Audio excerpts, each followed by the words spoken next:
What's up, everybody? Welcome back to Exotic Astrology. And today I have to wish everybody a very, very happy new year 2018. I don't know till the time I upload this video, will it be 2017 or 18?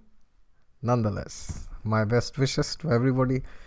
I wish, I hope, and I pray that everybody stays happy and we learn the karma associated with our chart, which is ourselves. All right, happy new year, good luck, wish you all the best. Bye bye, see you soon. Oh my god, no, we'll see each other very soon, every day, no worries. So what's the topic of today? Today's topic is one of the fundamental topics which people do not understand completely. They understand it, but they just understand the word. They don't completely understand meaning of this terminology. And what is that? Yes, you have seen it in the title. You're right, the name of this word is ascendant. Oh, ascendant is my first house. I know I'm Leo ascendant. No, it's not like that. It doesn't work that way. All right, so we will see how it works. And if you are new to the channel and you have still not subscribed in this entire 2017, then oh my god, at least before 2018 comes, you must subscribe, right? And if you want a personal consultation, then please approach me in my website Vedic Renaissance and book accordingly. And yes, if you have any questions, queries or comments, or if you want me to make any other video or on anything else, like some of you have suggested me to make a video on second marriage, third marriage, that is there on the list. It is coming, just hang on. So please let me know in the comment section, okay, because I respond to every comment almost. All right, so what is today's topic? Oh yes, and before I begin, as I always say, God is there with you all the time. Just look to him and he will also be there with you in 2018. Okay, now what is ascendant? We all know what ascendant is, right? It is known as Lagna, which means when sun is transiting, when sun is moving, the particular zodiac sign that is rising from the east, that is the ascendant. See, the sun is always moving, but what defines you or me or somebody else? That is the Lagna. So the sun is moving like this, and this is the ascendant. The ascendant is also moving like this. Somebody is born, bang on, that is he or she. So that shows who you are. All right, by that I don't mean that sign. I mean to say that that particular time frame shows the entire game of the planets during that time. That is what you are, internally, externally. So that is what will define all the life events of your life. Okay, so that is very important. But what people don't understand is, it is not so simple. They say that, okay, he is a Gemini ascendant, so he is very talkative. That is true, but that is not how you study an ascendant.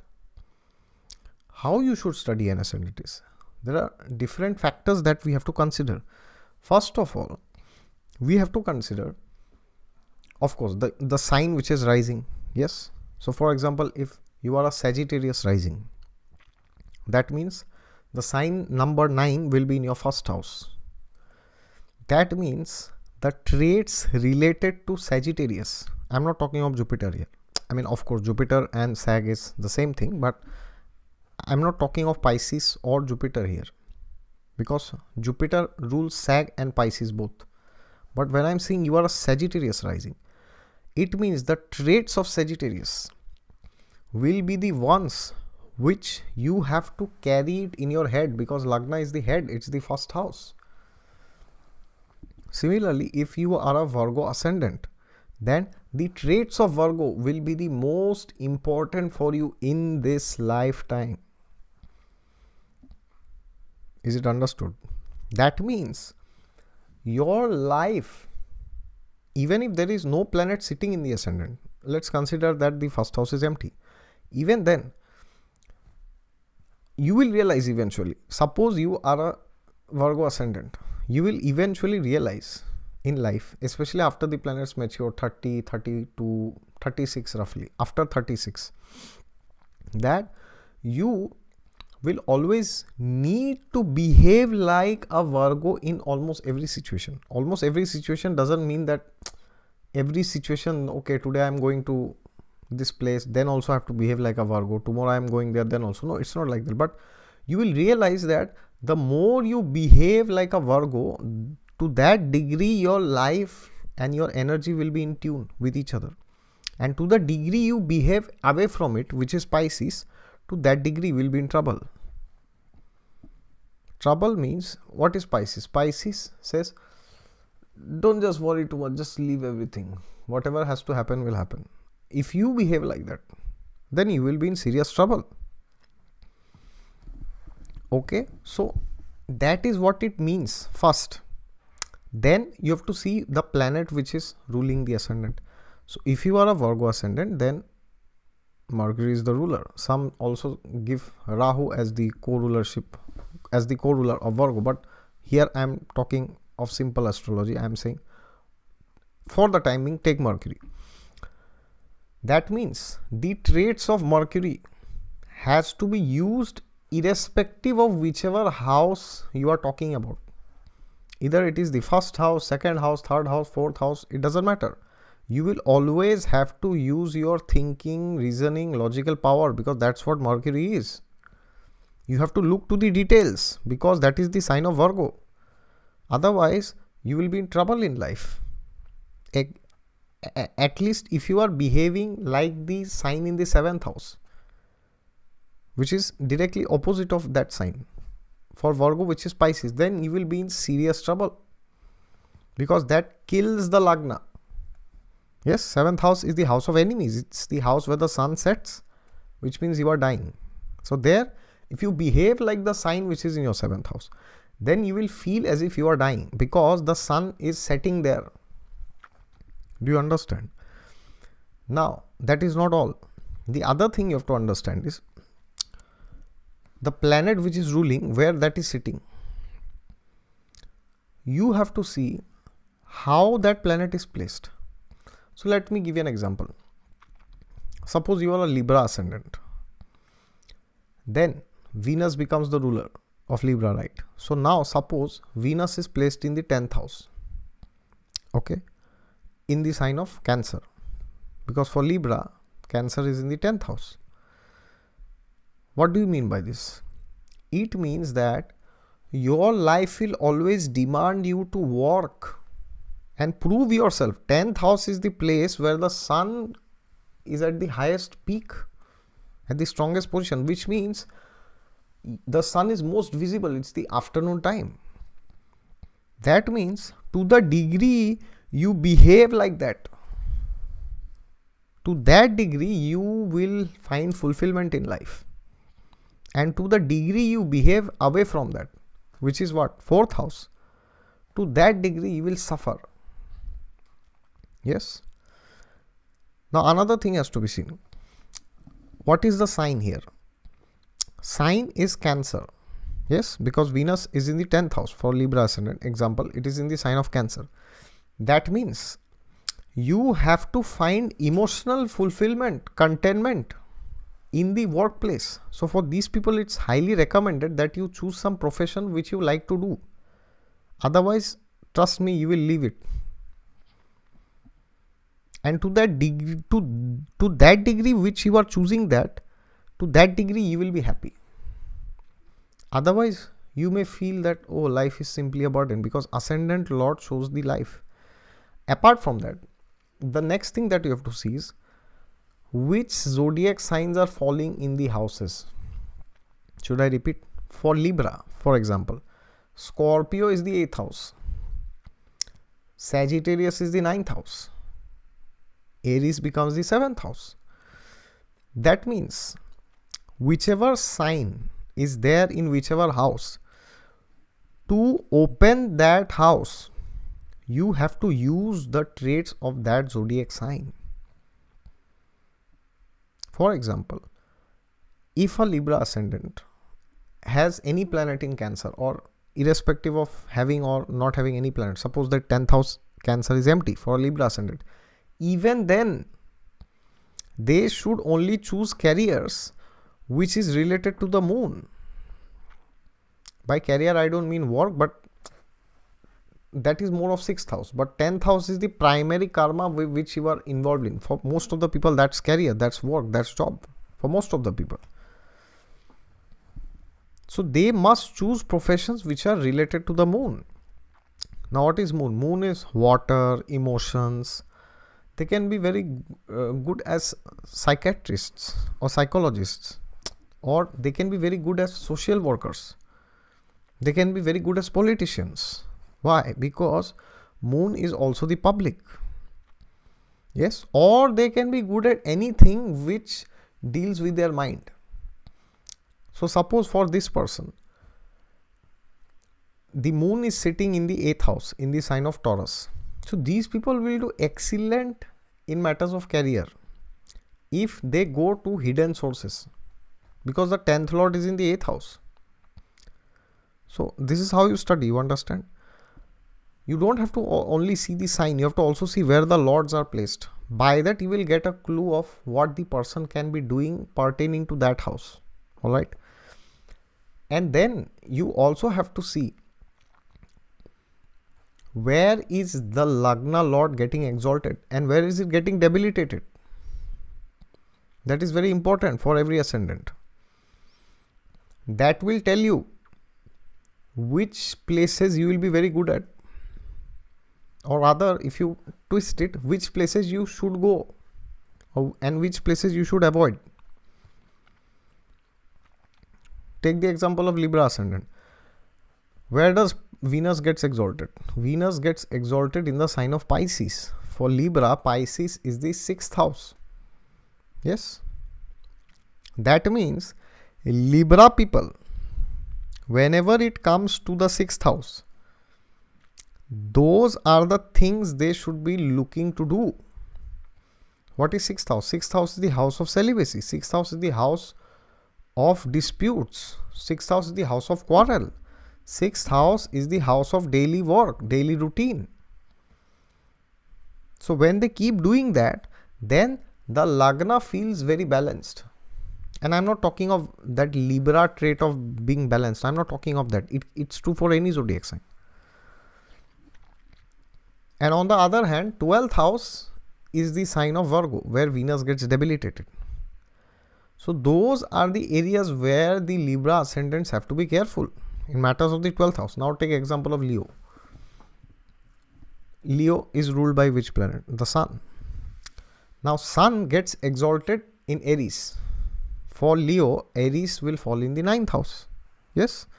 That means Leo ascendants must practice some spiritual path. Otherwise, their life will become hellish. Do you understand why? Because the Lagna Lord is telling, oh, I will be best situated there. And if you take it opposite to that, which is the 3rd house, which is Libra, which is what? 3rd house is basically what? It's the house where you just meet people and discuss superficial things, which has actually nothing to do with your life. 3rd house is basically what? Going to pub, short encounters, meeting people. Oh yeah, I like you, you're a nice person, you are handsome, you're like this, you're like that. Superficial talks basically. That is the 3rd house. So if a Leo ascendant behaves like that, that person will be in serious trouble. Or if that person does not take to spiritual practice, because 3rd house is the house of Rambo, as they say, because it's the house of courage. And when you have too much courage, you say, I don't care, God exists or not, I'll do whatever I want. So that house is there. But if Leos behave like that, then there will be a predicament for these people. To the degree they are connected to the 9th house of spirituality, to that degree they will be happy. And to the degree they are away from that 9th house, which is the 3rd house, to that degree they will be miserable. Depending on other combinations of the chart, of course. And now somebody will post some charts, I know. Oh, this person has this planet here, there, what you are saying is not correct. For God's sake, please don't misunderstand me when I say all these things. I always say that see the whole chart first, then you go to the individual placements. Just because somebody is having one planet placed there and you say that, oh, you said that will be good but it's turning bad, doesn't make any sense, right? You have to see all the 9 planets. But here I am giving an individual outlook on ascendants. Otherwise people just keep telling me, oh, I am a Leo ascendant now, why this is not happening to me? It doesn't work that way. You have to know what is the meaning of the word Leo ascendant. Leo ascendant means the sign Aries is in a particular house.